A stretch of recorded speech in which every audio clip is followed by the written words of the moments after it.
Good morning, class. Hope you guys are doing good, revising all the previous chapter and giving a lot of marks. Why Abhishek sir is back again? Because we will discuss a new chapter with a heading that is climate. इससे पहले हम लोगों ने बच्चों तीन videos कह सकते हैं देख चुके हैं. I am audible? Am I audible? ठीक है, मैं ऑडिबल हूं बच्चों आप लोगों के लिए. मैंने आपको पहले वीडियो में जहां पर आपको आपकी कंट्री का नाम बताया था कि इंडिया कहां पर है, उसका साइज क्या है, लोकेशन क्या है. तो इंडिया साइज एंड लोकेशन के नाम से जो चैप्टर था मैंने आपको पढ़ाया था. चैप्टर 1 होने के बाद मैंने आपको आपकी कंट्री की फिजियोग्राफी समझाई थी. दैट मींस कह सकते हो physiography of India, you can say. Okay Abhishek sir. And then in the third video we discuss about the river system. The river system बच्चों, रिवर सिस्टम कह लूं या फिर ड्रेनेज सिस्टम कह लूं. हाँ, we understand that also. And in today's video, that is chapter 4, we will discuss about climate. हम लोग क्लाइमेट पढ़ने जा रहे हैं. और इसलिए हम आपको हमेशा समझाते हैं कि चैप्टर का नाम बहुत कुछ कहता है. Name says a lot. That means ये क्लियर है कि चैप्टर 4 में हम क्लाइमेट के बारे में पढ़ेंगे कि क्लाइमेट क्यों वेरी करता है, क्लाइमेट क्यों चेंज हो रहा है, और क्लाइमेट हमारा मॉनसून टाइप ऑफ क्लाइमेट क्यों कहलाता है. ये सब चीज समझना पड़ेगा हम लोगों को. और उससे पहले एक हमेशा मेरे मन में होता है, बच्चे क्लाइमेट और वेदर से कंफ्यूज होते हैं. क्लाइमेट और वेदर से कंफ्यूज होते हैं. क्लाइमेट एक लॉन्ग टर्म फिनोमिना है, तो साफ साफ लिखा हुआ है long term pattern of weather. Long term is a vague sentence. What long term? According to world respect, it should be 30. ये दिखाई नहीं दे रहा लाइट कलर थोड़ा सा, तो मैं थोड़ा डार्क कलर लेता हूँ बच्चों. डार्क कलर में लूंगा ही क्या, रेड ले लूं बच्चों. हाँ, या फिर बच्चों भारत के respect it can be 50 years also. Indian book में 50 लिखा हुआ है, वर्ल्ड बुक में 30 लिखा हुआ है. तो लॉन्ग टर्म मतलब ऐसा कोई चेंज, ऐसा कोई परिवर्तन जो 30 साल या 50 साल में आता हो. आसान है. मतलब क्लाइमेट एक लॉन्ग टर्म पैटर्न की स्टडी कहता है, और वेदर क्या है, एक शॉर्ट टर्म स्टेट है. अभी का वेदर कैसा है, धूप निकली हुई है बच्चों, अभी बरसात होने लगे तो रेनी जैसा वेदर हो जाएगा हमारा. तो क्या लिखा है देखो, जैसे रेन होना, सूर्य का निकलना, है ना. तो लिखा हुआ है टेम्परेचर और डे बाय डे डिफरेंसेस होना, ये हमारा वेदर है. तो चेंज विद इन मिनट और आवर्स, कुछ समय में बदलना, कुछ घंटों में बदलना, इट्स ऑल व्हाट वेदर. लेकिन वहीं पर क्या है, टाइम है कांस्टेंट, पूरे साल दर साल चेंज आ रहा है. तो average weather over many years in a one specific plain, साल 2 साल पे क्या होता है, परिवर्तन का आना, ये हमारा है बच्चों क्या, क्लाइमेट. यहां तक साथ में हो. और सबसे अच्छी बात बच्चों, में जिस चैप्टर में आप देखेंगे कि मैंने आपके लिए केवल अंडरस्टैंडिंग लेके आऊंगा इमेज के माध्यम से, है ना.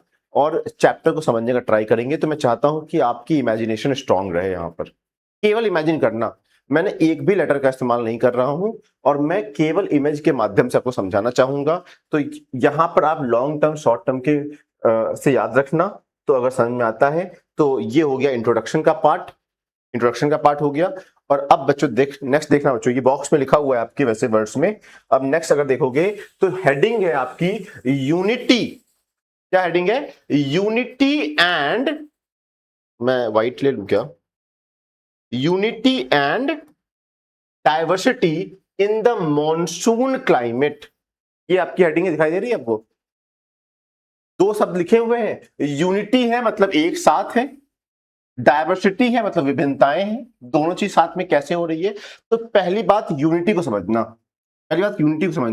अगर आपने इंडिया को देखा है बच्चों, इंडिया को मैप पे देखा है, तो आपको पता होगा ये आपका पेनिनसुलर पार्ट है, ये आपका राजस्थान का पार्ट है, ये आपका जम्मू एंड कश्मीर का पार्ट है बच्चों, और ये आपका सिक्किम का एरिया, अरुणाचल प्रदेश, ऐसे करके घूमा है. उसके बाद बच्चों यहां पर आया है. हमें यह भी पता है कि टॉपिक ऑफ कैंसर यहां से ऐसे पास करता है. बहुत आराम से जो साथ में रहना, तो मैं आपको समझाता हुआ चलूंगा. मैंने आपको यह भी समझाया है कि जिस समय में मॉनसून आ रहा होता है, अगर वर्ल्ड के रिस्पेक्ट में बात करें तो अर्थ को भी देखो बच्चों, ध्यान से देखो, दो इमेज का इस्तेमाल कर रहा हूं, एक इमेज यहां भी देखो, अगर ये 0 डिग्री है, ये 23.5 degree north tropic of cancer है, और ये है 23.5 डिग्री साउथ।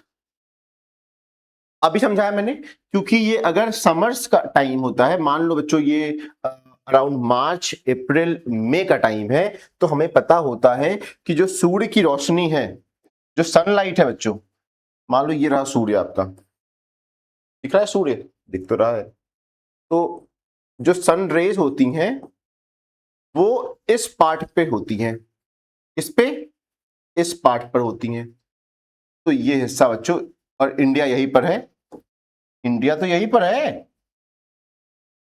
हाँ अभिषेक सर, इंडिया तो यहीं पर है। अच्छा, अगर सनलाइट यहां पर है, अगर मैं आपको इसे और अच्छे समझाऊं, वर्ल्ड के रिस्पेक्ट में समझाऊं, तो क्या समझाना चाह रहा हूं वो भी समझना। बीच में है सूर्य, ठीक है, बीच में है आपका मुस्कुराता हुआ सूरज, इसकी ये रेज है बच्चों। तो कितना आसान होता है सीखना बच्चों।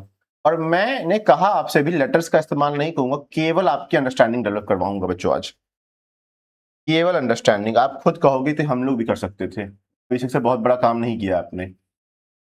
नॉर्थ और साउथ, नॉर्थ और साउथ, नॉर्थ और ये रहा साउथ, नॉर्थ और ये रहा मान लो साउथ, टिल्टेड दिखाया मैंने बच्चों ऐसे करके। अभी समझाया आपको इक्वेटर के बारे में, और ये ऐसे करके समझाने का ट्राई किया था मैंने। मान लो ये सितंबर का यहाँ पर है, इक्विनॉक्स बनता है सितंबर, अक्टूबर नवंबर दिसंबर, ये रहा दिसंबर का, जनवरी फरवरी मार्च, हर 3 महीने में एक सिग्निफिकेंट, अप्रैल मई जून। ध्यान देना बच्चों, और हमें पता है ये क्या है, ये ऐसे ध्यान देना, और ये ऐसे ध्यान। अब ध्यान देना, ट्रॉपिक ऑफ कैप्रिकॉर्न नीचे की साइड है, ट्रॉपिक ऑफ कैप्रिकॉर्न नीचे की साइड है, बोलो बच्चों, और ट्रॉपिक ऑफ कैंसर ऊपर की साइड है। तो इसका मतलब वो ज्यादा रिसीव कर रहा है सनलाइट को as compare to south of your earth. यही समझाना चाह रहा था मैं, क्या समझाना चाह रहा था कि ये समय ऐसा होता है जब पास्ट में अगर जाएंगे, जिसमें कि हमारे इंडिया पे सनलाइट फॉल कर रहा है, टॉपिक ऑफ कैंसर में लाई करता है, पास करता है, उस पर फॉल कर रहा है, उसके कारण से बच्चों ध्यान देना, एक और कॉन्सेप्ट को यहाँ पे समझाना चाहूंगा। अगर आपने सीखा हो बच्चों, वो कॉन्सेप्ट क्या है, बहुत आसान कॉन्सेप्ट है, कि अगर मान लो ये अर्थ है, मान लो ये अर्थ है बच्चों, कितने सारे कॉन्सेप्ट बच्चों एक चैप्टर सीखेंगे हम लोग, देखना। अर्थ है और अर्थ पे सनलाइट फॉल कर रही है, अर्थ पर सनलाइट, अर्थ पर सनलाइट फॉल कर रही है, ये हमें पता है। अगर ये सनलाइट फॉल कर रही है तो इसका मतलब ये सरफेस क्या हो जाएगा बच्चों, ये सरफेस, मान लो ये वाला सरफेस गर्म हो जाएगा, गर्म हो गया, और मान लो इसी पर बैठेगी क्या, इस पर बैठेगी हवाएं, और गर्म सरफेस पे अगर हवा बैठेगी तो वो भी क्या हो जाएगी, गर्म हो जाएगी। और गर्म हवा क्या होती है, गर्म हवा हल्की होती है, गर्म हवा क्या होती है, उसका प्रॉपर्टी क्या है, हल्की होती है, ये ऊपर की तरफ रेज करने लगेगी, और क्योंकि ये रेज कर रही है, दूर जा रही है धरती से, तो ये ऐसा है बच्चों कि अगर हम लोग किसी के साथ रह रहे हैं, मम्मी के साथ रह रहे हैं, और मम्मी कहे मैं तो जा रही हूं मायके, तो आप कैसा फील करोगे, लो फील करोगे। तो यहां से कुछ जा रहा है, तो ये क्या हो जाएगा बच्चों, ये एरिया हो जाएगा low pressure area, low pressure area. और हमने सीखा है कि हमेशा हमेशा लो प्रेशर एरिया में क्या होता है, हवाएं आती हैं कहां से, हाई प्रेशर एरिया से, तो आसपास से हवाएं आने लगती हैं। इस प्रॉपर्टी को ध्यान देना। अब वापस चलते हैं इंडिया पे, इतना क्यों समझाया था, अभी समझाया कि आपका अर्थ इस समय टॉपिक ऑफ कैंसर पे लाइट रिसीव कर रहा है, इसीलिए ये पार्ट गर्म हो जाता है, गर्म होने के कारण ये इंडिया बन जाता है, लो प्रेशर एरिया बन जाता है, लो प्रेशर एरिया बन जाता है, तो हवाएं क्या होती हैं, हवाएं इसे फिल करने का ट्राई करती हैं। क्योंकि यहाँ पर माउंटेन्स हैं तो ये नहीं आ पाएंगे, यहाँ पे हवाएं नहीं आ पा रही ऊपर से, इसीलिए हवाएं नीचे से बच्चों, और नीचे क्या है, ओशियन है, नीचे क्या है, ओशियन है। तो समझना ध्यान से, समझना ध्यान से क्या समझाना चाह रहा हूं। इसीलिए इसीलिए आपका India south west monsoon receive करता है नीचे के पार्ट से, और क्योंकि वो ओशियन के ऊपर से आ रहे हैं, ओशियन के ऊपर से आ रहे हैं, इसीलिए इन वाटर्स में मॉइस्चर कंटेंट बहुत ज्यादा होता है, मॉइस्चर कंटेंट बहुत ज्यादा होता है। और क्योंकि आपका ये आपने विंड रिसीव किया, ये जो रिसीव किया बच्चों, ये पूरे भारत ने इसी से विंड रिसीव किया, इसीलिए यहां वर्ड लिखा है यूनिटी, इसीलिए वर्ड लिखा है यूनिटी, कि पूरे भारत में साउथ वेस्ट से ही हवा आ रही है इस टाइम में। इसका मतलब हम सब क्या हैं, हम सब यूनाइटेड हैं, हम सब क्या हैं, यूनाइटेड हैं, ये समझाना चाह रहा हूं।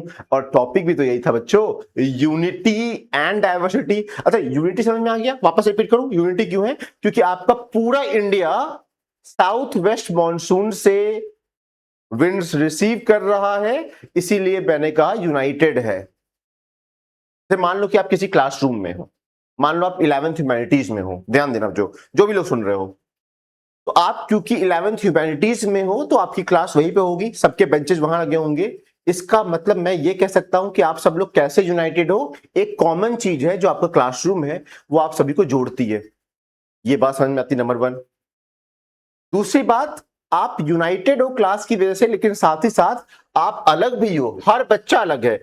कोई शैतान है बच्चों, कोई बहुत सीधा बच्चा है, कोई बहुत शॉर्ट टेम्पर्ड बच्चा है। मतलब यूनाइटेड है इसका मतलब ये नहीं विभिन्नताएं नहीं है। कैसे, अब देखो विभिन्नता देखो, हमने एक ही से विंड रिसीव किया, लेकिन स्टिल अभिषेक सर कि हमें यूपी में जब बहुत गर्मी पड़ रही होती है तो साउथ में उतनी गर्मी नहीं पड़ रही होती है। मतलब कि अगर T1 टेम्परेचर है और T2 टेम्परेचर है तो दोनों डिफरेंट है, दोनों T1 नहीं है, ये समझना बच्चों। अगर राजस्थान में सूखा पड़ रहा है तो उसी में बच्चों म्यांमार पानी में बच्चों पूरा डूबा हुआ है, इतनी बरसात हो रही है, विश्व की सबसे ज्यादा बरसात हो रही है। कितना कितना बच्चों अजीब सी चीज है, मतलब अजीब भी है और खूबसूरत भी है, इसीलिए आपका कंट्री खूबसूरत है। और ना केवल बरसात में, कि अगर कहीं पर रेनफॉल हो रहा है, अगर कहीं पर रेनफॉल हो रहा है, उसी वक्त कहीं पर क्या हो रहा है, स्नोफॉल हो रहा है।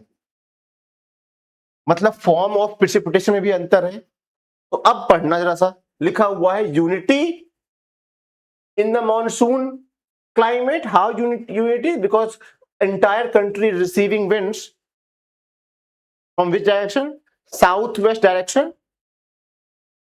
And monsoon. बच्चों घिस गया है तो डैमेज नहीं हुआ बच्चों, बच गया।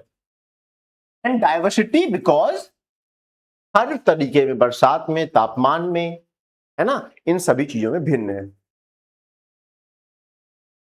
और पहली हेडिंग हो गई बच्चों, हम लोगों ने कोई लेटर का इस्तेमाल नहीं किया, ये ध्यान देना बच्चों। 3 मंथ में सिग्निफिकेंट चेंज आता है, ये समझाने का मैंने ट्राई किया आपको, कहाँ पोजीशन है। अभी सिखाऊंगा बच्चों, इसी से समझाऊंगा कि किस तरीके से मॉनसून वापस भी आता है। जहां बच्चों इस फिनोमेना को कहते हैं, जब कांटेक्ट में आगे कोई चीज गर्म होती है तो कंडक्शन कहते हैं, कंडक्शन कहते हैं। इसका एग्जांपल से आप याद रख सकते हो कि अगर आप कैंडल रखो अपने रूम में बच्चों, कैंडल रखो और इस कैंडल को जला दो, इस कैंडल को जलाओ तो आग लग गई देखो। और अगर आप बच्चों, अगर आप अपना हाथ इसमें डालेंगे, कांटेक्ट में लाएंगे, तो क्योंकि इसका टेम्परेचर T1 टेम्परेचर है, आपके हाथ का टेम्परेचर T2 डिफरेंट टेम्परेचर है, तो तुरंत ही बच्चों आपको गर्माहट लगेगी। अगर आपका हाथ पहले से बहुत ज्यादा गर्म रहे और किसी गर्म चीज को छुओगे तो आपको महसूस नहीं होगा, ये भी समझना बच्चों। डिफरेंट टेम्परेचर पे कंडक्शन काम करता है, ये भी समझना। चलो, तो ये मैंने वो मेरा खूबसूरत सा डायग्राम बताया था, यहाँ पर भी सेम है बच्चों, साफ साफ लिखा गया है कि इस डायरेक्शन से हवाएं आ रही हैं, है ना, और ये पूरे भारत में से एंटर करेंगी। ITCZ क्या होता है, इंटर ट्रॉपिकल कन्वर्जेंस जोन, अभी समझाएंगे आप लोगों को कि जहां पर लो प्रेशर होता है वहां पे हर दिशा से हवाएं कन्वर्ज करती हैं, उसी लाइन को बच्चों इंटर ट्रॉपिकल कन्वर्जेंस जोन कहते हैं। ये समझा दिया, बाकी कुछ समझाने वाला इसमें है नहीं। उसके बाद नेक्स्ट, अब देखो अभी तक मैंने आपको कितनी चीजें बता दी। पहला डिफरेंस बिटवीन, नंबर 1 देखो, जो डिफरेंस बिटवीन, अगर आपको साथ में हो, पहला था difference between climate and weather, ये समझाया। नंबर 2 समझाया कि क्यों कहते हैं यूनिटी एंड डाइवर्सिटी, और ये समझो diversity in the monsoon climate, क्योंकि एक ही डायरेक्शन से रिसीव कर रहे हो, सब पूरा कंट्री कर रहा है। और थर्ड क्वेश्चन आज का है बच्चों, थर्ड हेडिंग भी कह सकते हो, टॉपिक भी कह सकते हो, कि all possible factors what affecting the climate of your country,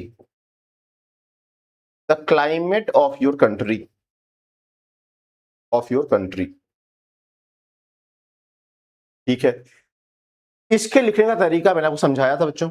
सबसे पहली चीज हम क्या करेंगे शिवा, सबसे पहली चीज हम हेडिंग लिख लेंगे कि कौन कौन से फैक्टर अफेक्ट करते हैं आपके वातावरण को। तो पहली चीज लिखी है लैटिट्यूड। अब बारी बारी आपको समझाना ट्राई करता हूं, कैसे, ध्यान देना। फिर से वर्ड्स का इस्तेमाल हम नहीं करने वाले थे, इमेज का इस्तेमाल आज केवल करेंगे। तो वापस से इमेज बनाते हैं। इमेज कैसी, छोटी सी इमेज बना रहे हैं बच्चों, या फिर ऐसे बना दूं क्या, ऐसे करके हर बॉक्स में एक इमेज बना दूंगा और वो फैक्टर समझाता रहूंगा। यहां देखते हैं बच्चों, ध्यान देना कि मान लो यहां पर सूर्य है, ये सूर्य ऐसे चमक रहा है बच्चों, ये सूर्य है, और हमें पता है हमारा अर्थ यहां पर है, ये इक्वेटर मान लो, है ना, टिल्टेड भी ऐसे मान लो, ये topic of cancer, topic of Capricorn ऐसे मान लो। तो इसका मतलब हमें पता है जो सनलाइट होती है वो वर्टिकल होती है इक्वेटर पे, दिख रहा है, नहीं दिख रहा है बच्चों? और अगर बड़ा सा, बच्चों फालतू में कंजूसी ना करो, स्लाइड्स तो इनफाइनाइट स्लाइड्स हैं, आप ऐसा समझना बच्चों कि अगर ये सन है, है ना, ये सन है, और ये हमारा अर्थ है बच्चों। अर्थ तो नीला होता है, मान लो अर्थ यहाँ पर है बच्चों, ये रहा हमारा अर्थ है बच्चों, और ये इक्वेटर है, ये हमारा लैटिट्यूड है, ये हमारा लॉन्गिट्यूड है, ये टिल्ट है हमारा, मान लो ऐसे, ये नॉर्थ है, ये साउथ है। और समझना रेस तो येलो होती हैं, तो मैं आपको समझाना चाह रहा हूं कि जो ये इक्वेटर है, इक्वेटर पे रेस जो होती हैं वो वर्टिकल ज्यादा होती हैं, और पोल्स की तरफ ये सैलेंट होती है, फैल जाती हैं ये रेस फैली हुई होती हैं। तुम खुद सोचो बच्चों, टॉर्च जलाओगे, ऐसे रखो टॉर्च को ऐसे रखो, तो क्या होगा, ये रेस ऐसे वर्टिकल गिरेंगी। यहीं पे टॉर्च को तुम थोड़ा तिरछा कर दो, ये फैल जाएगा, ये टॉर्च पे लाइट। वैसी ही बात है, ऊर्जा फैल जाएगी। अगर आपको मैग्नीफाइंग ग्लास याद हो, बचपन में हम लोग पेपर जलाया करते थे बच्चों, पेपर जलाया करते थे, वैसी बात है। यहां पर एनर्जी डिस्ट्रीब्यूटेड रहती है, यहां पे वर्टिकल रहती है। इसीलिए इससे क्या सीखना है मुझे, इससे ये सीखना है कि जैसे जैसे लैटिट्यूड इंक्रीज करेगा, जैसे जैसे लैटिट्यूड इंक्रीज करेगा, मतलब कि आप इक्वेटर से जितनी दूर जाते जाओगे उतनी कम सनलाइट को रिसीव करोगे, या कह सकते हो स्लैंट सनलाइट को रिसीव करोगे। और क्योंकि स्लैंट सनलाइट को रिसीव करोगे, ऊर्जा कम रहेगी, इसीलिए तापमान भी घटने लगेगा।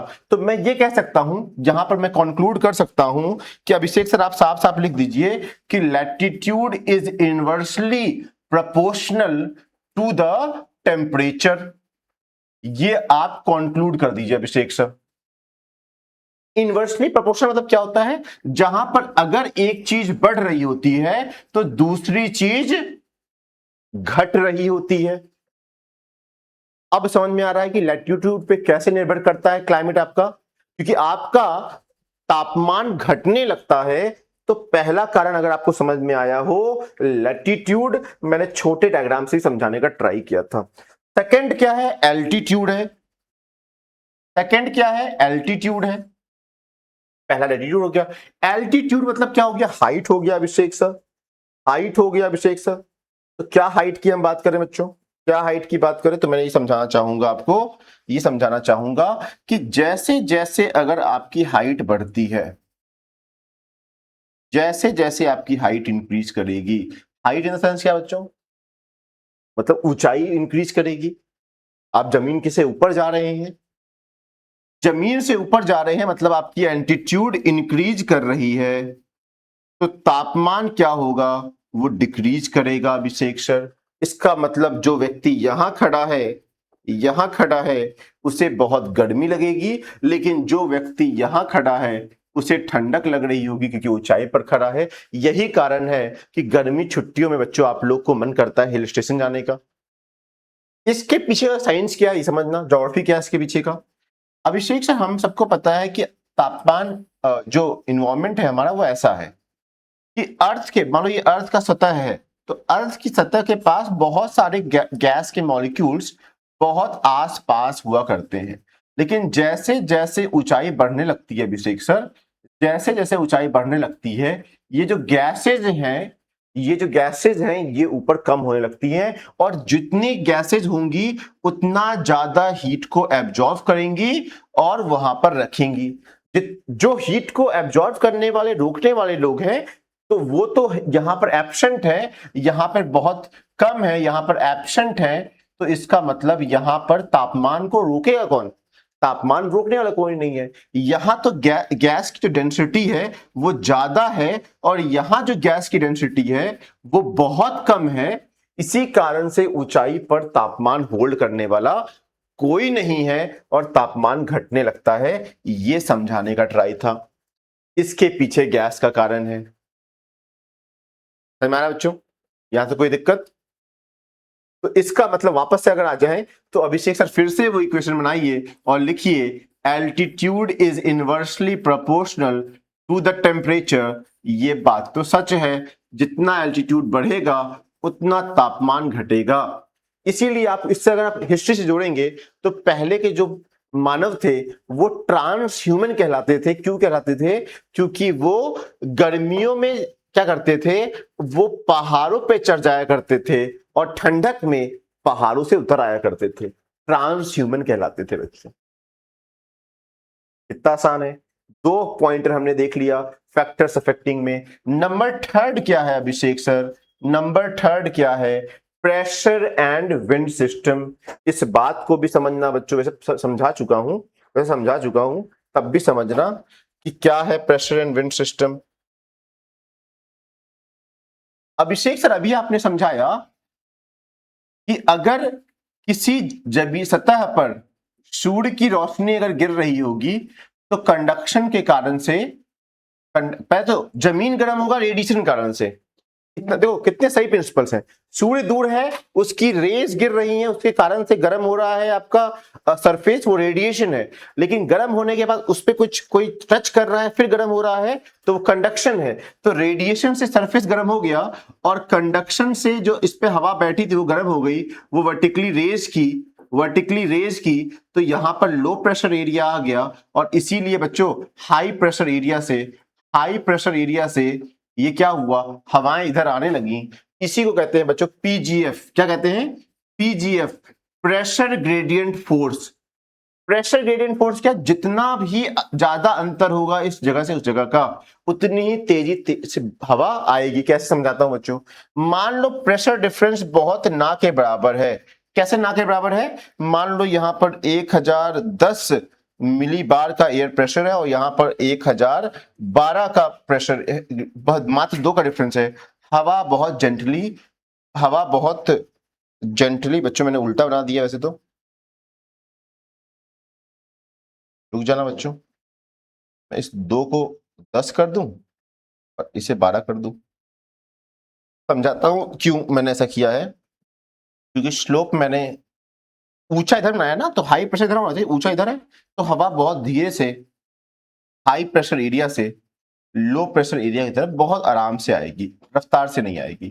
लेकिन यहीं पर अगर ये डिफरेंस ऐसा होता, यहीं पे ये अगर डिफरेंस ऐसा होता, इसका मतलब 1012 ही है मिली बार, लेकिन इस बार यहां पर 101 मिली बार का मात्र प्रेशर है, तो बहुत बड़ा डिफरेंस है, तो हवाएं बहुत तेज यहां पर आती। ये समझाना चाह रहा हूं। तो हेडिंग जो है प्रेशर एंड विंड सिस्टम, ये भी प्रभाव डालता है। इतना ही नहीं, अगर मैं आपको और समझाऊं, अगर ये अलग से हेडिंग नहीं है आपका, है लेकिन तो रहने देते हैं। जो हवाएं बच्चों, अब क्योंकि मान लो बच्चों ये हिस्सा ऑब्वियसली हाई प्रेशर एरिया ठंडक रहा होगा, तो हवाएं जो यहां से वहां गई वो भी सेम प्रेशर में ले आएंगी और तापमान में अंतर आएगा बच्चों। जब हवाएं कहीं से आएंगी तो आप बहुत गर्म हो गए तो आप में तापमान में अंतर आएगा। तो कह सकते हैं टेम्परेचर क्लाइमेट को ये भी प्रभावित करता है। 3 हो गया। डिस्टेंस फ्रॉम सी, चौथा है बच्चों डिस्टेंस फ्रॉम सी। इसको समझना बच्चों ये बहुत इंपॉर्टेंट है। डिस्टेंस फ्रॉम सी कैसे इंपॉर्टेंट है ये समझाना चाहता हूं, देखना जरा सा। आपने देखा होगा बच्चों पानी, आपने देखा होगा वाटर, देखा होगा बच्चों ऐसे करके वाटर, वाटर देखा होगा। आपने देखा होगा लैंड, लैंड के लिए क्या करूं, भूरा रंग इस्तेमाल करता हूं बच्चों। ये मान लो भूरा रंग ये लैंड का है और इसी वक्त वृक्ष बना देता हूं ऐसे करके। देख रहे स्मार्ट बोर्ड का पूरा फायदा उठाऊंगा मैं। और ये ऐसा ऐसा ऐसा करके ये वृक्ष है बच्चों। जमीन बनाया है तो वृक्ष भी बना दिया है। क्या समझाना चाह रहा हूं, यहाँ पे सूर्य भी है बच्चों, यहाँ पर सूर्य भी है, यहाँ पर सूर्य भी है बच्चों। ठीक है, तो ये किरणें यहाँ पे गिर रही होंगी। दिन का समय है तो ये किरणें पानी पे भी गिर रही होंगी और ये किरणें जमीन पे भी गिर रही होंगी। ये भी समझ में हम लोग को आता है बच्चों, ये भी समझ में आता है। अगर इतनी बातें समझ में आ रही हैं अभिषेक से तो आगे बढ़िए। तो हमें पता है कि लैंड जो है वो बहुत जल्दी गर्म हो जाता है as compare to water, as compare to water. दिन का समय सेम अमाउंट ऑफ लाइट गिर रही है, लैंड ज्यादा गर्म हो जाएगा और लैंड से में कांटेक्ट में आने वाली हवाएं भी गर्म हो जाएंगी तो वो वर्टिकली रेज करने लगेंगी बच्चों। अभी समझाया था आपको लोगों मैंने, क्योंकि गर्म हवा हल्की होती है और क्योंकि यहां से रेज कर गई तो यहां बन गया लो प्रेशर एरिया बन गया। बोलो हाँ या ना, लो प्रेशर एरिया बन गया। और यहाँ पे उतनी गर्माहट है नहीं तो जो यहाँ पर है वो हाई प्रेशर एरिया है। तो इसीलिए क्या हो जाएगा, मैंने सिखाया था मदर नेचर क्या करेगी, हाई प्रेशर से लो प्रेशर एरिया की तरफ हवा जाने लगेगी। मतलब साफ साफ अगर आप देख पा रहे हैं यहां से हवा जा रही है, रेस कर रही है, लेकिन अगर जो रेस करेगी तो एक पॉइंट के बाद ये डाइवर्ज करने लगती हैं, ये भी समझना। और डाइवर्ज किया ऊंचाई हो गई तो अब ये हवा ठंडी हो गई होगी, अब ये हवा ठंडी हो गई है। दिखाई दे रहा है, नहीं दिखाई दे रहा है, ऊपर वाला दिखाई दे रहा है, ठंडी हो गई होगी। और ठंडी हवा भारी होती है तो ये वापस से नीचे की तरफ गिरने लगी होगी, ये वापस से नीचे की तरफ गिरने लगी होगी। मुझे दिखने में अच्छा लग रहा है कि नहीं लग रहा है? आप लोग के नोट्स में बच्चों मुझे मेरे ही डायग्राम बहुत सुंदर लगते हैं बच्चों। हाँ सही, ठीक ठाक लग रहा है बच्चों। मतलब ये समझाना चाह रहा हूं कि हवा सी से लैंड की तरफ जा रही है, इसीलिए इस फिनोमिना को क्या कहते हैं, सी ब्रीज कहते हैं बच्चों। क्या कहते हैं, सी ब्रीज कहते हैं। हवा सी से लैंड की तरफ जा रही है। अगर यही सेम चीज बच्चों रात में देखा जाए, अगर यही सेम चीज रात में देखा जाए, रात हो गई बच्चों, अब रात हो गई, चांद निकल आया, तो अब क्या होगा, सी अभी भी है, लैंड भी है, लेकिन क्योंकि सी लेट में गर्म होता है और लेट में ठंडा होता है तो अब सी गर्म है इस समय, तो इसीलिए जो हवाएं से कांटेक्ट में आ रही होंगी वो हल्की होके ऊपर की तरफ जा रही होंगी। अगर ऊपर की तरफ जा रही हैं तो यहाँ लो प्रेशर बन रहा है, फिर ये डाइवर्स कर रही होंगी, डाइवर्स कर रही होंगी। डाइवर्स क्यों कर रही होंगी, अगर अभी आप हाथ लो और फूको तो हवाएं हर तरफ डाइवर्स कर रही होती हैं। समझ आ रहा है बच्चों, नहीं समझ में आ रहा है? हाँ, यू कैन अंडरस्टैंड दिस।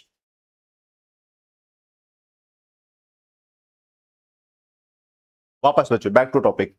आवाज आ रही है, आवाज आ रही है, ऑडिबल है? हाँ। तो जरा ध्यान देना बच्चों, यहां से हवा गई डाइवर्स की, अपना हाथ लो बच्चों, अपना हाथ लो, फूको, आपको दिखाई देगा कुछ हवाएं नीचे की तरफ आई आपके, कुछ ऊपर की तरफ गई, इधर उधर गई। तो ऐसा होता है, डाइवर्स होता है, जब हवा की हिट करती है तो फिर इधर उधर डाइवर्स करती है। ऊपर ट्रोपोपॉज है ना, ट्रोपोपॉज पे हिट करती है तो इधर उधर हवा जाती है, तो हिट डाइवर्स किया तो यहाँ डाइवर्जेंट है बच्चों। और ध्यान देना, क्योंकि यहाँ पर अब लो प्रेशर क्रिएट हो गया है तो नीचे कन्वर्जन है बच्चों। कैसे कन्वर्जन है, जमीन ठंडी हो गई होगी तो अब लैंड से हवा यहां पर आ रही है, यहां पर किसकी तरफ, सी की तरफ आ रही है। और क्योंकि बच्चों ज्योग्राफी में एक रूल है, जहां जिस तरफ से हवा आती है नाम उसी पे पड़ता है। अगर साउथ से हवा आ रही है तो साउथ विंड कह देंगे, या साउथ ईस्ट से आ रही है ईस्टर्लीज कह लेंगे, वेस्ट से आ रही है वेस्टर्लीज कह लेंगे, साउथ वेस्ट से आ रही है साउथ वेस्ट मानसून कह लेंगे। तो ध्यान देना, ये हो गया लैंड से सी की तरफ, तो ये कहलाएगा लैंड, लैंड ब्रीज कहलाएगा अभिषेक सर। ये तो हमें समझ में आ रहा है, ये सी ब्रीज हवा सी से आ रही है, लैंड ब्रीज यहाँ सी लैंड से आ रही है। लेकिन ध्यान देना बच्चों कि अगर इंडिया का ये हिस्सा पेनिनसुलर है तो जो हिस्से यहां पर होंगे, जो हिस्से यहां पर होंगे, जो हिस्से यहां पर होंगे वो क्या होंगे, वो कहलाएंगे, मतलब वो मॉडरेटिंग इफेक्ट फेस कर पाएंगे। लेकिन यही अगर हम कोस्टल एरिया से अंदर के साइड आ जाएंगे, इस साइड में आ जाएंगे, तो हवाएं जो यहां पर मॉडरेटिंग इफेक्ट है वो उतना मॉडरेटिंग इफेक्ट यहां पर नहीं मिलेगा। से अब उत्तर प्रदेश में ऊपर आ जाओ बच्चों, उत्तर प्रदेश में आ जाओ, क्या हमें मॉडरेटिंग इफेक्ट देखने मिलता है? नहीं मिलता है, क्योंकि distance from the sea has increased.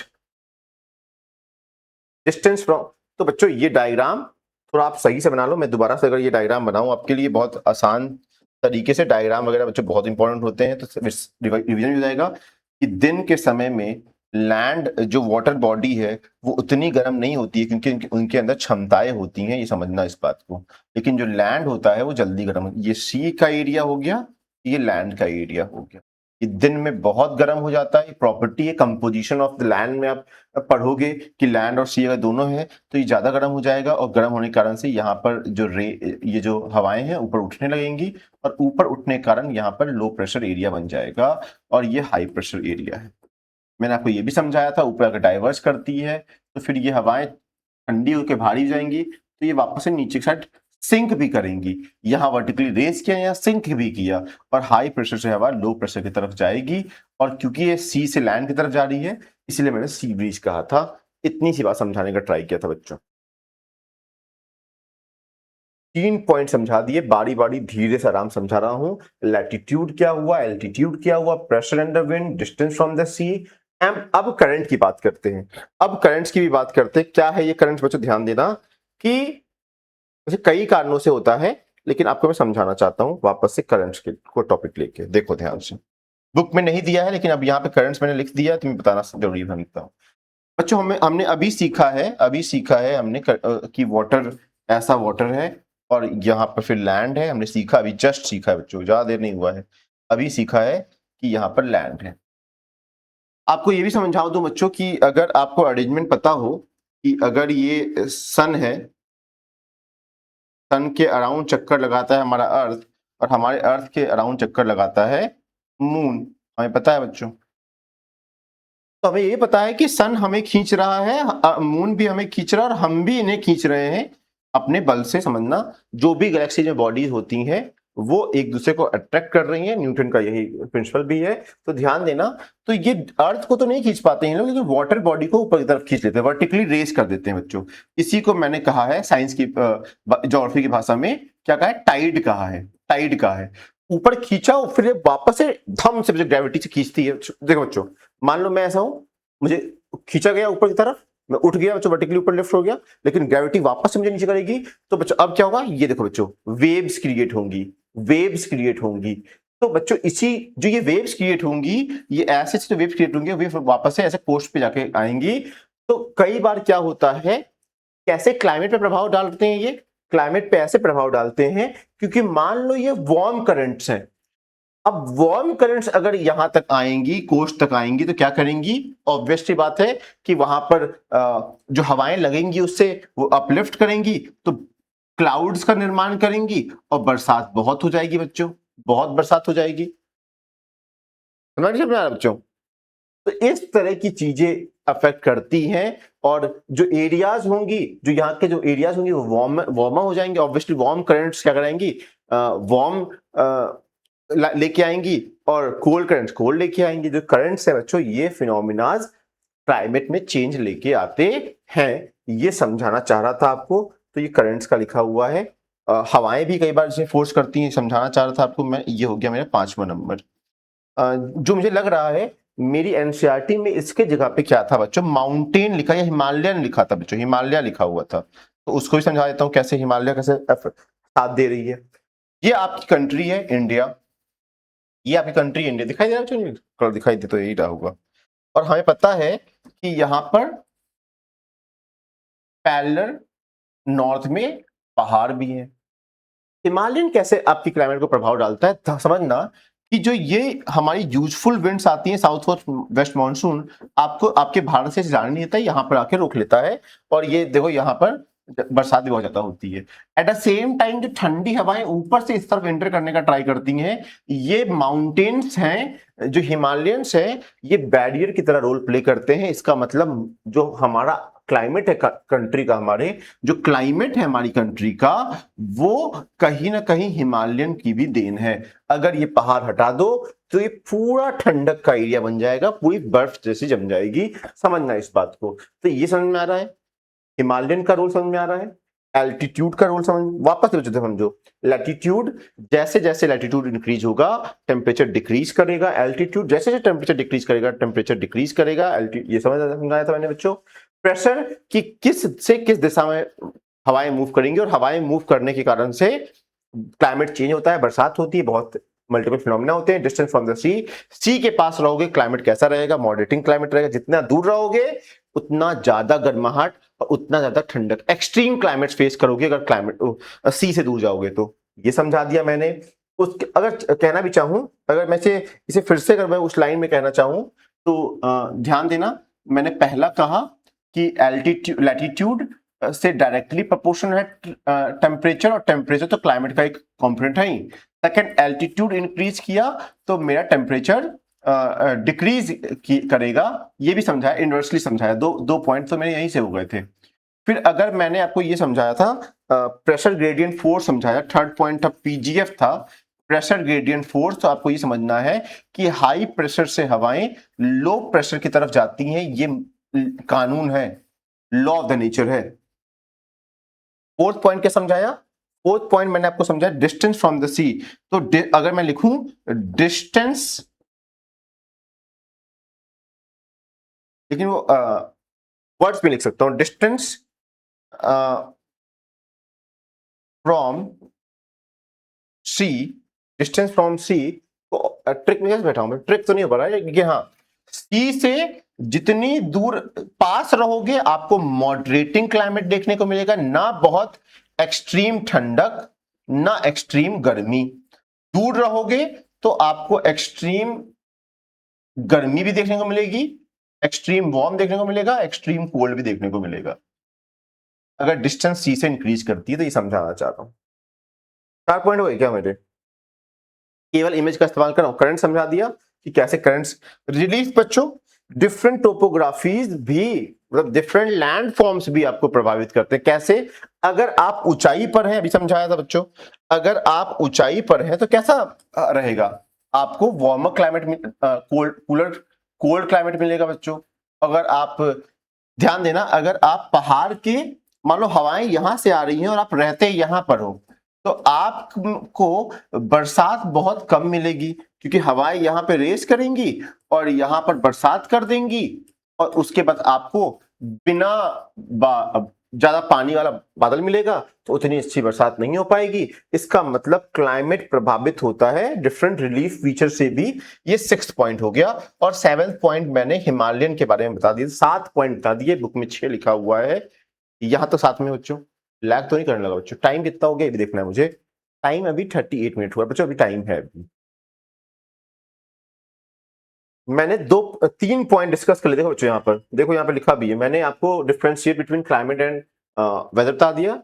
उसके बाद यूनिटी एंड डाइवर्सिटी मतलब क्या है, सारे फैक्टर्स को मैंने आपको एक्सप्लेन कर दिया है। और सारे फैक्टर्स एक्सप्लेन करने के बाद डायग्राम के थ्रू मैं अब जाने वाला हूं नेक्स्ट टॉपिक पर, the nature of the Indian monsoon, जो कि मैं एक्सप्लेन कर चुका हूं। लेकिन वापस से अगर आया है तो मैंने शायद एक डायग्राम पेस्ट किया होगा आपके लिए, बहुत खूबसूरत सा डायग्राम पेस्ट किया होगा नेचर को समझने के लिए। वो यही डायग्राम है बच्चों। देखो ध्यान से, बहुत ध्यान से देखना कि किस तरीके से इंडिया में ये लो प्रेशर एरिया बनता है। मैंने अभी आपको समझाया था कि मार्च अप्रैल मई, है ना, ये 3 मौसम तक ट्रॉपिक ऑफ कैंसर की तरफ पड़ते रहते हैं, गर्म हो जाता है, और गर्म होने के कारण से हवा लगने वाली हवा रेस करती है, लो प्रेशर बनता है, इसीलिए सभी यहाँ पर हवाएं अट्रैक्ट होती हैं। तो हवाएं अट्रैक्ट कर रही हैं, ये समझाया मैंने आपको, और ये जाती हैं, फिर बारिश करती हैं बच्चों बहुत ज्यादा। और अभी समझाऊंगा कैसे ये वापस से कैसे घूम के आ रही है, नॉर्थ ईस्ट मॉनसून कैसे बन जा रही है ना। तो ये हवाएं गई और डिवाइड हो जाती हैं 3 फ्रैक्शंस में। ये सभी चीजें तो बताना है मुझे अभी आपको, लेकिन हाँ, नेचर वाले पार्ट में आपको ये समझाना चाहता था कि कैसे है। अब आपको मैं अपने डायग्राम से समझा सकता हूं। मैंने आपको समझाया, पहली बात तो ये समझाई कि ये टाइम ऐसा है कि जिसमें आपके नदर्न हेमिस्फीयर में, जो कि 23.5 डिग्री नॉर्थ है, इस हिस्से पे धूप गिर रही है, तो ये लो प्रेशर एरिया बन रहा है। और इसीलिए हवाएं इस तरफ अट्रैक्ट हो रही हैं, समझाया था मैंने आपको। और इसी समय ये इंडिया जो है आपका, वो यहाँ पर क्या बन जा रहा है, एक लो प्रेशर एरिया बन जा रहा है। और हमने सीखा है हमेशा लो प्रेशर में हवाएं आना स्टार्ट करती हैं, ये हवाएं यहाँ से आ रही हैं, तो ये कॉज हो गया क्यों हवाएं नीचे से ही आ रही हैं, क्यों हवा भारत की तरफ ही आ रही है, क्योंकि वो लो प्रेशर एरिया है। ये समझाने का मैंने ट्राई किया है। उसके बाद बच्चों systematic study of the cause of the rainfall in the south Asian region help to understand the cause of salient feature of the monsoon, particularly some of the important aspects are the onset and, तो अभी तो समझो जो onset था बच्चों, मतलब कि किसी चीज का आना, अराइवल, बिगनिंग। तो बिगनिंग ऑफ द मॉनसून मैंने समझा दिया, कैसे समझाया बच्चों आप लोगों को मैंने समझाया कि इस समय जो ये हिस्सा है वहां पे सूर्य की रोशनी गिरती है। आप खुद सोचो बच्चों, अगर आप यूपी में है, अगर आपको याद आए, हम लोग मार्च, अप्रैल, मई और जून तो जो इतना गर्म होता है कि छुट्टियां तक हो जाती हैं 1 जून से लेकर 30 जून तक की। फिर जुलाई में कहीं स्कूल खुलते हैं, तो फिर जुलाई में क्योंकि केरला के साइड मॉनसून आ चुका होता है और धीरे धीरे हमारे साइड आने लगता है, मॉनसून इंटर कर रहा है, ऑनसेट ऑफ मॉनसून। और ब्रेक क्या है, जब भी उतनी बारिश ना हो पाए, फॉर एग्जाम्पल आज बारिश हफ्ते भर नहीं हो पा रही क्योंकि वो मॉइस्चर नहीं है उन हवाओं में, तो जब तक बारिश नहीं होगी तो सिर्फ ब्रेक इन मानसून भी कहने लगते हैं हम लोग। समझना, ये सभी चीजें अगर आपको समझ में आ रही हैं तो मैं अब आगे बढ़ूंगा और मैं आपको रिदम के ऊपर लेके आऊंगा, जो कि बहुत ही आसान टॉपिक है। सबसे पहली चीज है, जैसे मैंने समझाया नहीं बच्चों आपको, कि the climate condition of India can be best describe in the terms of annual cycle seasons. The meteorologist जो कि वेदर की स्टडी करते हैं recognise the following 4 seasons. 4 seasons बच्चों, तो पहला लिखा हुआ है द कोल्ड वेदर सीजन, जो कि ठंडक की बात करने वाला है। ठंडक में बच्चों मैं कुछ पैरामीटर्स देता हूं जिसके अराउंड में बात करूंगा। अगेन मैंने बहुत ज्यादा लेटर्स आपके लाया नहीं। पहला, मैं बात करना चाहूंगा तापमान की, मैं बात करना चाहूंगा टेम्परेचर की, मैं बात करना चाहूंगा प्रेशर की, है ना, प्रेशर की बात करना चाहूंगा बच्चों, ठीक है। मैं बात करना चाहूंगा रेनफॉल की, मैं रेनफॉल की बात करना चाहूंगा बच्चों, है ना। यही सारे पॉइंट अगर मैं बात करूं तो मैं समझ जाऊंगा ठंडक कैसी होती है। तो मुझे यह समझ में आ रहा है कि जो तापमान है गर्मियों में, जैसे जैसे मार्च के बाद अप्रैल आएगा, अप्रैल के बाद मई आएगा, मई के बाद जून आएगा, तापमान धीरे धीरे बढ़ता रहता है।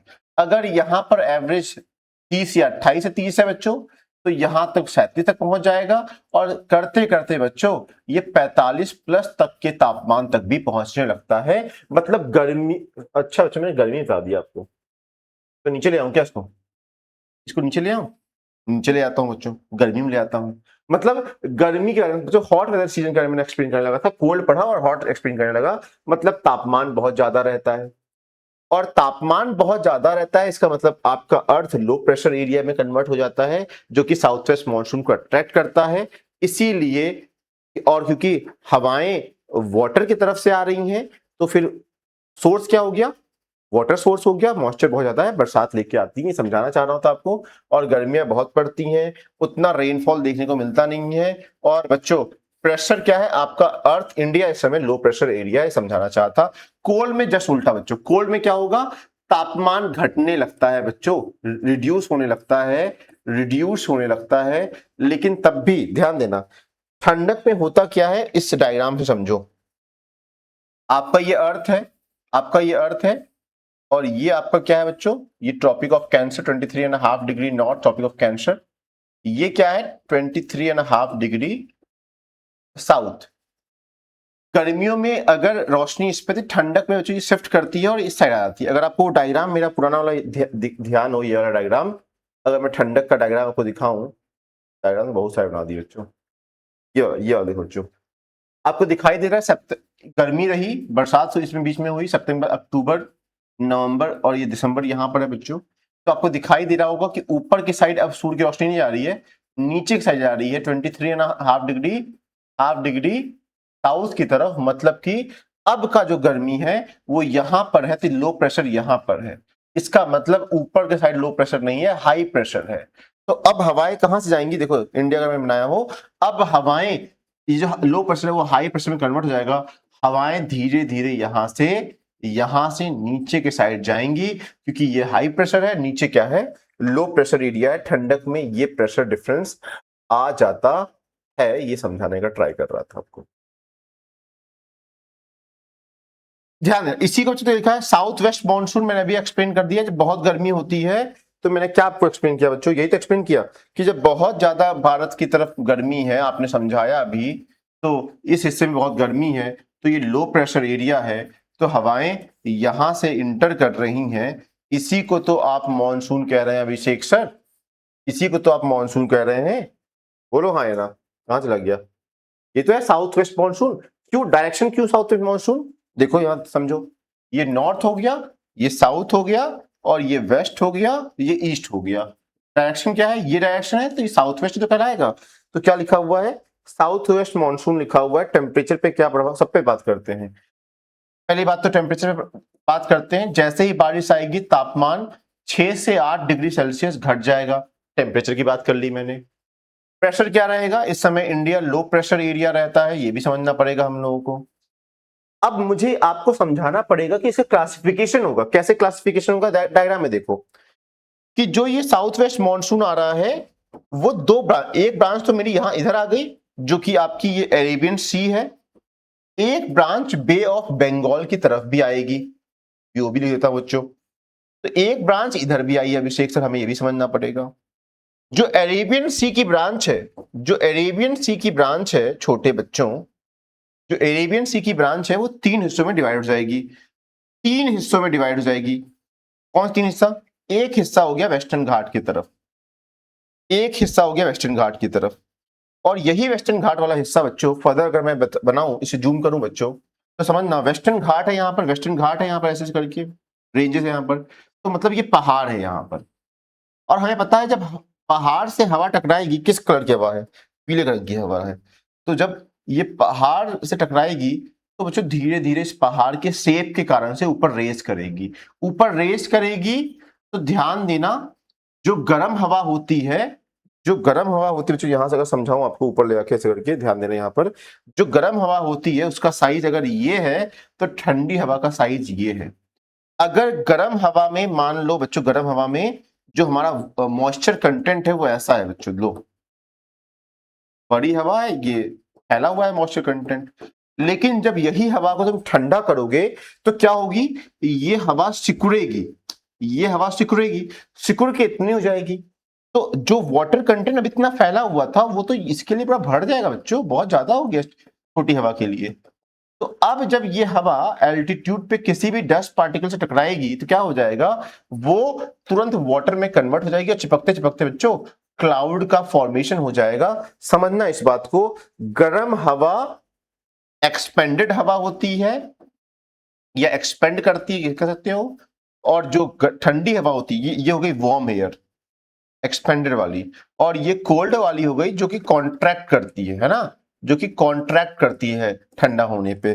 तो अब अगर मैं आपको वापस से ऊपर ले जाऊं, तो इसका मतलब जब हवाएं यहां पर थी, जब हवाएं यहां पर थी, गर्म हवा होगी तो फैली हुई हवा थी, और जैसे जैसे ऊपर गई होगी, एल्टीट्यूड इंक्रीज किया तो टेम्परेचर डिक्रीज किया, तो ये कॉन्ट्रैक्ट की होगी। बोलो हाँ या ना? हाँ, कांटेक्ट की होगी।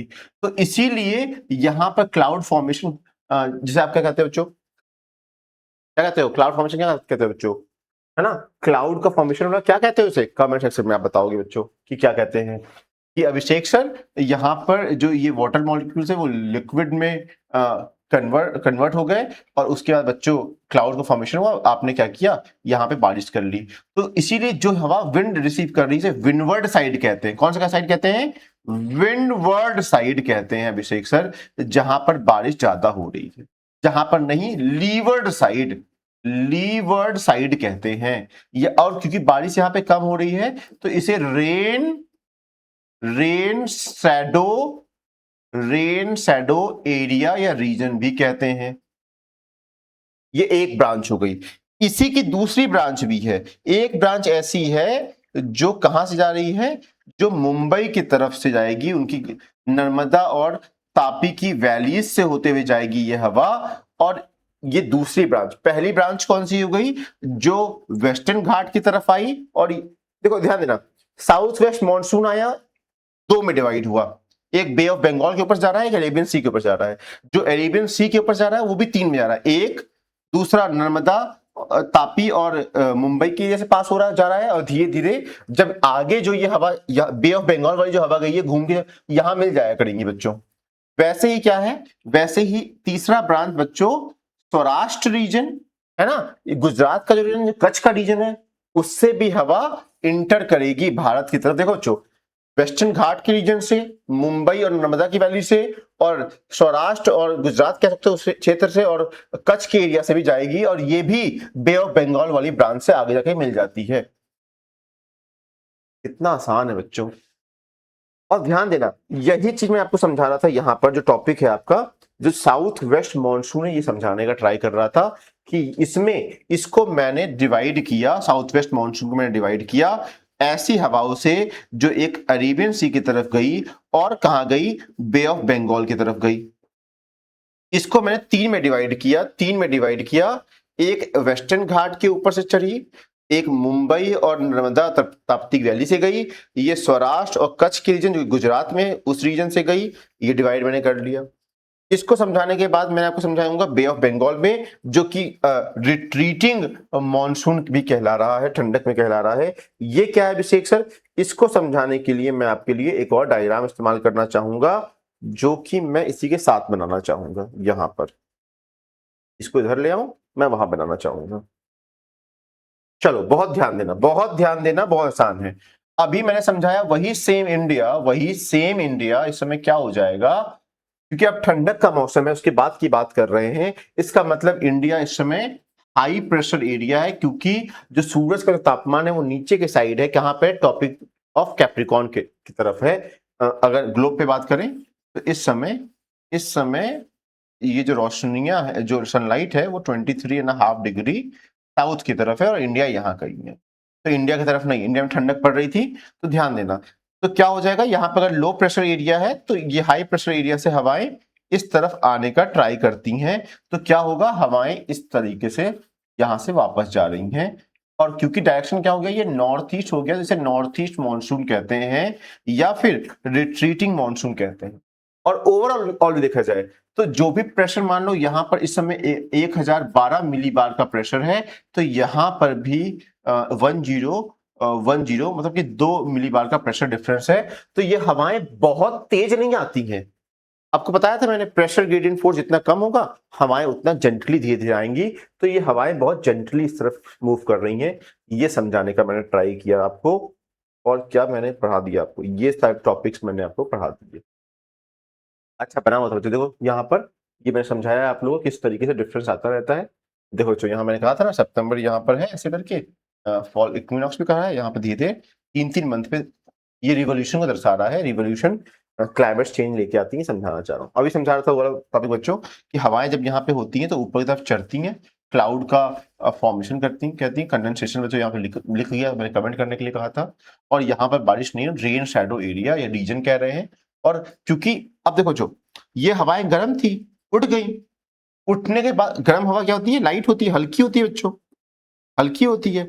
और कोल्ड हवा डेंस होती है, भारी होती है। तो जो डेंस हवा है वो नीचे की तरफ झुकने लगेगी, है ना, ध्यान देना। तो ये फिनोमेना हमने देखने मिला। अब डिस्ट्रीब्यूशन ऑफ द रेनफॉल की बात करते हैं। Again I have to see timing also. अभी बच्चों 7 मिनट हमारे पास है, मैं चाहता हूं कि इसे 1 घंटे में डिस्ट्रीब्यूशन की बात करें अगर बच्चों, डिस्ट्रीब्यूशन वर्ड ही कहता है किस तरीके से आपने फैलाया किया है। भारत के कुछ क्षेत्र ऐसे हैं जो कि अच्छी वर्षा को रिसीव कर रहे हैं। अभी जस्ट समझाया आपको मैंने, आपको अभी जस्ट समझाया था कि यहां पर जो वेस्टर्न घाट के कारण से क्या होता है, अभी वो डायग्राम ही बना था बच्चों। क्या होता है ये देखो, ये विंड्स जो है ऊपर रेस करती है, बारिश होती है, बहुत ज्यादा बारिश होती है बच्चों। यहां पर बच्चों 200 सेंटीमीटर से भी ज्यादा रेनफॉल होती है। तो इसीलिए यहां भी गालो खासी जयंतिया और अंडमान निकोबार की भी अगर बात करें तो ऐसे क्षेत्र कहलाएंगे जहां पर very high rainfall, very high rainfall कह सकते हैं ऐसे क्षेत्र को। मैंने समझा दिया आप लोगों को इतनी आसानी से। तो एक क्लासिफिकेशन जो हम कर सकते हैं वो ये है, area of very high rainfall. Let me see the quality what you can see. ठीक है, क्वाइट डिसेंट बच्चों। मैं इसको इधर ले आता हूँ, है ना। अब तो और दिखाई दे रहा होगा, नहीं दिखाई दे रहा तो इसको ऐसे कर लेते हैं, अब तो दिखाई दे ही रहा होगा। अगर ये दिखाई दे रहा है बच्चों आप लोगों को, तो हाँ Abhishek sir, area of very high, जहां पर 200 से फर्दर क्लासिफिकेशन किया आपके लिए नहीं किया गया, तो बताओगे वेस्टर्न घाट का एरिया बताओगे आप लोग, है ना। आप लोग मेघालय का एरिया बताओगे, ब्रह्मपुत्र की वैलीज बताओगे, ठीक है अभिषेक सर। और इसी में अगर मैं लिख देता हूं 100 से 200, ये तो जो 200 ज्यादा हो गया, ये 200 से ज्यादा वाला इलाका हो गया। थोड़ा चेंज कर लूं क्या बच्चों, ब्लैक कर लूं क्या, व्हाइट है तो रेड कर, ये पिंक कर लेते हैं, ठीक है। अगर इतना हो रहा है अभिषेक सर, तो ऐसे क्षेत्र जैसे कि south part of Gujarat, Tamil Nadu की बात कर रहे हैं, है ना, नॉर्थ ईस्ट की कुछ रीजन की बात कर रहे हैं, उड़ीसा, झारखंड, बिहार, है ना, Madhya Pradesh, north Gujarat of plane, है ना, इन सब, मणिपुर की बात कर रहे हैं। लेकिन उससे भी कम लो रेनफॉल क्या हो जाएगा, 90 से 100 बता रहे हैं बच्चों, 90 से 100 कह रहे हैं। लेकिन आपकी बुक में 50 से 100 लिखा था, 50 ही लिखा हो, जो दिख तो उतना साफ नहीं रहा। हाँ 50 से 100 बच्चों मान लो। तो अभिषेक सर, जो 50 से 100 का जो विंडो है, ये हो जाएगा आपका वेस्टर्न यूपी। मान लो अगर यूपी पूरा बड़ा सा, मान लो ये यूपी है, तो यूपी का ये जो वेस्टर्न हिस्सा है उसकी बात कर रहे हैं, वहां पे कम बारिश हो रही है। दिल्ली हरियाणा के क्षेत्र है, जम्मू कश्मीर का क्षेत्र बता रहे हैं, राजस्थान का क्षेत्र बता रहे हैं। और 50 से भी कम जहां पे रेनफॉल होता है, वो बच्चों कहलाएगा इनएडिक्वेट रेनफॉल या वेरी लो रेनफॉल। जहां पर होता है वो है आपका आंध्र प्रदेश का एरिया, कर्नाटका का एरिया, है ना, ऐसे क्षेत्र वेस्टर्न राजस्थान वगैरह ये हो जाएंगे। ये हो गया डिस्ट्रीब्यूशन। अब आप मैप पे देख सकते हैं, जो कलर जितना ही ज्यादा डार्क है, जो कलर जितना ज्यादा डार्क है वो वैसा, ध्यान देना जरा सा। क्या ये रीजन आपको दिखाई दे रहा है अभिषेक सर? हाँ दिखाई दे रहा है, यही तो है बच्चों, जहां पर बहुत ज्यादा बारिश होती है ना। इसीलिए यहाँ पे आपको ट्रॉपिकल एवरग्रीन फॉरेस्ट मिलने को मिलता है। और जो सबसे लाइट है बच्चों, जो सबसे लाइट रीजन है, वहां सबसे कम बारिश होती है। जैसे जैसे डार्कनेस है यहाँ पे बच्चों, यहाँ पर एक्सप्लेन किया गया है, इसको एक बार देख लेना बच्चों, ये समझा चुका आपको। अब आते हैं economic monsoon and economic life in in what बच्चों, इन इंडिया। ये क्या है अभिषेक सर? ये भी कुछ है क्या? हाँ, मतलब कि मॉनसून का कुछ आर्थिक फायदा है क्या? मैं पढ़ाऊंगा बाद में, लेकिन आपसे बच्चों कॉमन सेंस की डिमांड करता हूं। क्या आपको पता नहीं है कि जब बरसात अगर होगी तो इसका मतलब है कि एग्रीकल्चर मेरा अच्छा होगा, क्योंकि मुझे नेचुरल इरिगेशन की फैसिलिटी मिल गई है। अगर दोनों चीजें मेरी अच्छी हो गई हैं, इसका मतलब मेरा जो प्रोडक्शन होगा, बच्चों, जो मेरा प्रोडक्शन होगा वो बहुत अच्छा होगा, प्रोडक्शन। यस सभी से प्रोडक्शन मेरा अच्छा होगा। अगर प्रोडक्शन अच्छा होगा तो मैं मार्केट में अपना सरप्लस बेच पाऊंगा, मेरे पास पैसे का फ्लो अच्छा हो जाएगा। क्या ये इकोनॉमिक फायदा नहीं है बच्चों? क्या इकोनॉमिक फायदा नहीं है? तो क्या लिखा हुआ है, इकोनॉमिक बेनिफिट ऑफ मॉनसून की अगर बात करें तो सपोर्ट एग्रीकल्चर, हाँ प्रोवाइड करता है पानी क्रॉप्स को। और हमें पता है कि क्रॉप्स को जितना अच्छा पानी मिलेगा, फार्मर की इनकम उतनी ही अच्छी होगी, उतना ही अच्छा प्रोडक्शन होगा, ये तो हमें पता है। और लिखा हुआ है हमें आर्टिफिशियल रेन पे कम निर्भर होना पड़ेगा। एक और बच्चों में इसमें ऐड करूंगा, मेरी इनपुट कॉस्ट रिड्यूस कर जाएगी। इनपुट कॉस्ट कैसे रिड्यूस कर गई? क्योंकि अगर बारिश ना होती तो मुझे जनरेटर लाना पड़ता, जनरेटर में तेल डालना पड़ता, तो बच्चों पैसा मेरा जेब से गया, इनपुट कॉस्ट बढ़ जाता। और इसके कारण बच्चों फूड सिक्योरिटी हो जाती है। आप अच्छी बारिश होगी, बिजली का निर्माण, जो डैम फिल हो जाएंगे, आप बिजली का निर्माण कर पाएंगे, वाटर सप्लाई हो पाएगा, डिफरेंट रिजर्वायर्स रिचार्ज हो जाएंगे। ध्यान देना बच्चों, इंडस्ट्रियल ग्रोथ को कैसे प्रभाव मिलेगा? अच्छा प्रोडक्शन हुआ है तो रॉ मटेरियल अच्छा सप्लाई होगा और एम्प्लॉयमेंट जनरेशन होगी, क्योंकि अच्छा प्रोडक्शन हो रहा है तो लेबर ज्यादा चाहिए होंगे, हर सबको, इंडस्ट्री को भी और खेतों को भी। और हमें बच्चों कहीं ना कहीं लाइफ स्टॉक, मतलब ऑब्वियसली बच्चों ग्रोथ होगा तो ग्रासलैंड ग्रोथ करेगा, और ये हमारे जानवरों के लिए भी अच्छा है, फिशिंग के लिए भी अच्छा है, टूरिज्म के लिए भी अच्छा है। और किसके लिए बच्चों? Contribute to the economic growth, आपकी जीडीपी भी बेहतर हो जाएगी। ये आर्थिक फायदे हैं। टॉपिक आसान है बच्चों, इसलिए बहुत डिटेल में नहीं जा रहे हैं। मैं इस टॉपिक के लिए समय बचा रहा था बच्चों कि बहुत बड़ा वीडियो होगा तो आप देखोगे भी नहीं। तो क्या समझाना चाह रहा हूं, यहाँ पे समझा पा रहा हूं, ग्लोबल जो एक वर्ड मिसिंग है, it's the warming. Global warming की बात करें, और मैंने सिखाया है आप लोगों को that name says a lot. क्यों कहता हूं ऐसा, नेम सेज अ लॉट? देखो ग्लोबल है, अब देखो ग्लोबल वार्मिंग मतलब देखो बच्चों, मैंने पैन में फ्राई कर रहा हूं इसे, ये गर्म हो रहा है, ये गर्म हो रहा है। ये फिनोमिना हो क्यों रहा है, बहुत दुख की बात है, लेकिन मुझे पढ़ाना पड़ेगा मुझे बच्चों कि हाँ, क्योंकि ये सन है हमारा, सन तो था ही पहले से। हमने क्या किया है, हमने अपने सन को, अर्थ हमारा ब्लू है ना बच्चों, मान लो ये अर्थ का सरफेस है, सूर्य की रोशनी गिर रही है, इसमें कार्बन के मॉलिक्यूल्स पहले भी थे, क्योंकि हमें पता है कि हाँ अभिषेक सर, हमारे एयर जो है, एयर का जो कंपोजिशन है वो 3 चीजों से मिलकर बना हुआ है, गैस भी है, डस्ट पार्टिकल भी है, और वाटर वेपर भी है, ये पता है हम लोगों को। और गैसेज में मैंने आपको ट्रिक सिखाया था, ओशियन लिखवाया था, ओशियन, ओशियन लिखवाया था। सबसे ज्यादा है नाइट्रोजन, उसके बाद दूसरे नंबर पे है आपका ऑक्सीजन, ऐसे दिखाया था।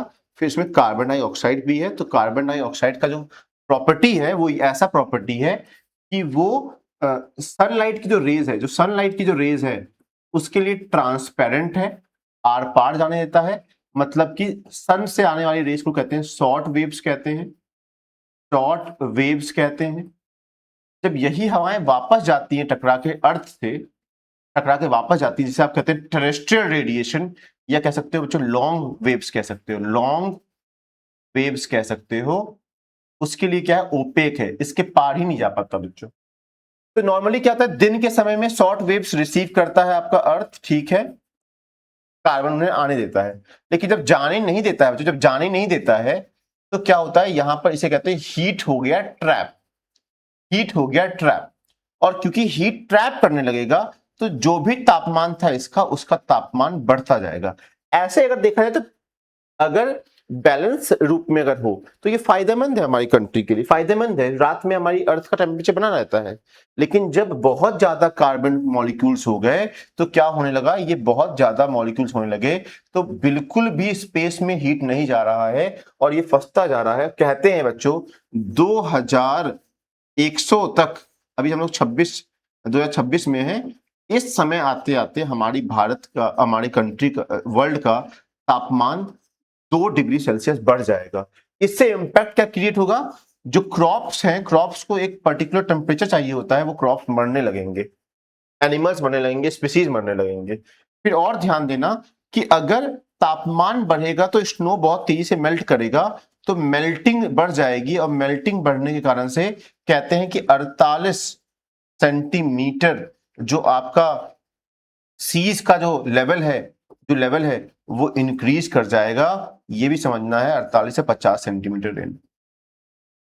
देख लो बच्चों, बहुत बड़ी चीज है बच्चों। अच्छा बच्चों, अगर पानी बढ़ जाएगा तो, बढ़ जाएगा अगर पानी, तो कहां आता है, रोड पर आता है, आपके घरों में आता है, मतलब बाढ़ बहुत आएगी, मतलब फ्लडिंग की समस्या। देखो बच्चों, अब देखो मैंने लेवल इस्तेमाल किया, पहला मैंने जो अंडरस्टैंडिंग बिल्ड किया कि ग्लोबलाइजेशन होता क्या है, विश्व का गर्म होना, किस फिनोमेना के कारण से, इन फिनोमेना के कारण से, जहां पे कार्बन के मॉलिक्यूल्स होंगे, क्लोरोफ्लोरोकार्बन होंगे, उसके कारण से आपकी धरती का तापमान बढ़ रहा है, इसी ग्लोबल वार्मिंग का। कॉजेज क्या हो गए, मैंने कार्बन के मॉलिक्यूल्स कर लिए, सारे क्लोरोफ्लोरोकार्बन या ग्रीन हाउस गैसेस सभी रिस्पॉन्सिबल हैं, ये समझा दिया आपको। उससे क्या होगा वो समझाने का ट्राई कर रहा हूं। तापमान बढ़ेगा, स्नो मेल्ट करेगा, उसके मेल्टिंग से बाढ़ आएगी, बाढ़ से बीमारियां फैलेंगी और बहुत सारे लोग मरेंगे, ये भी समझाने का ट्राई कर रहा हूं ग्लोबल वार्मिंग के एक टॉपिक से। देख लो बच्चों, ये डायग्राम मैंने बनाया भी है। लॉन्ग वेव्स क्या हो गई, टेरेस्ट्रियल जो धरती से जा रही हैं। शॉर्ट वेव्स क्या हो गई, जो सूर्य से आ रही है। समझाने का ट्राई है बच्चों। देखो लिखा क्या हो रहा है बच्चों, अगर कहीं आग लग जाएगी, अगर मान लो जंगल में भी आग लग गई तो नेचुरल कॉज भी है, इंसान ने आग लगा दी तो बच्चों उस वजह से वोल्केनिक इरप्शन नेचुरल कॉज है, होगा बच्चों तो क्या हो जाएगा, डिग्लेशिएशन हो जाएगा, मतलब बर्फ पिघलने लगेंगे, लैंडस्लाइडिंग हो सकती है, सुनामी आ सकती है बच्चों, सूखा पड़ सकता है। तो कार्बन जो इंडस्ट्री से CO2 निकल रहा है, तो ये सब क्या है अभिषेक सर, ये सभी चीजें होने लगेंगी तो नुकसान ही है। बस बच्चों इतना ही, मैंने ट्राई किया कि आपको ये चैप्टर समय से खत्म कर सकूं, और मैंने आपके 11 मिनट शायद एक्स्ट्रा ले लिए हैं, हाँ 4 मिनट एक्स्ट्रा ले लिए हैं। अब मैं क्या करूंगा, इससे संबंधित एमसीक्यू क्वेश्चंस आपके चैनल पे पोस्ट कर दूंगा, है ना, पोस्ट कर दूंगा, आप जाके सॉल्व करिए, देखते हैं क्या होता है। कहाँ पे मिलेंगे? टेलीग्राम चैनल क्या है? टेलीग्राम चैनल का नाम है अभिषेक हैवी नाम है, अगर आप टाइप करेंगे तो आपको मिल जाएगा। ठीक है बच्चों, thank you, see in the next class.